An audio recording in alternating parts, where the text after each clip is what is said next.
Loopy Mabel Vintage Style Crochet. My name is Jayne, and in this short video I just wanted to show you a recap on the 3 textured stitches that I've done recently, and I just thought it would be a good idea to have all 3 of them just on one video, just so you can compare and see what they look like together rather than individual videos. So it's just a short video just to show you them in more detail.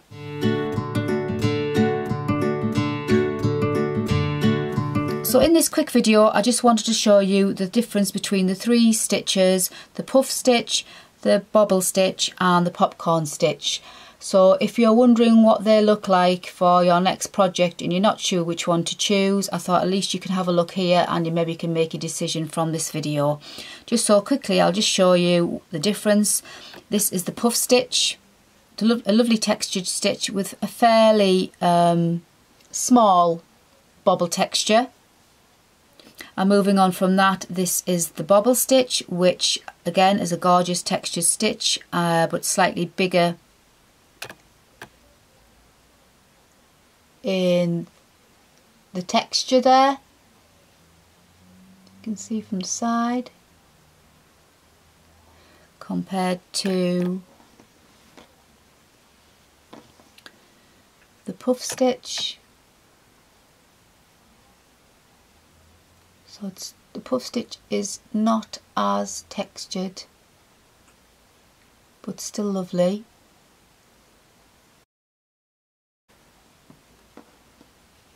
And there's the bobble stitch. And moving on from that, the final one, the popcorn stitch. Absolutely gorgeous texture. Love this one. And just show you sideways on. Really chunky texture. So dense, thick and warm. So there's all 3 together. So if you wanted to try and get a good shot for you. So you can see what they look like. And just quickly show you from the back.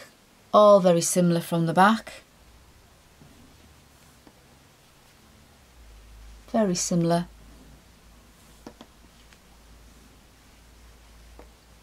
From the back. So with the puff stitch you use the least amount of yarn.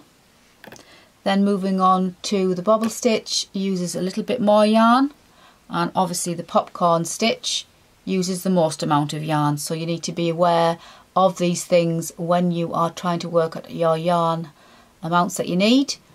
Sometimes I do a swatch and weigh the swatch just to see how much yarn I've used. So hopefully this just shows you quickly the difference between the 3 stitches. So we've got the puff stitch, the bobble stitch and the popcorn stitch. So I hope this video helped you maybe to decide in which stitch you preferred or which one you're going to choose next.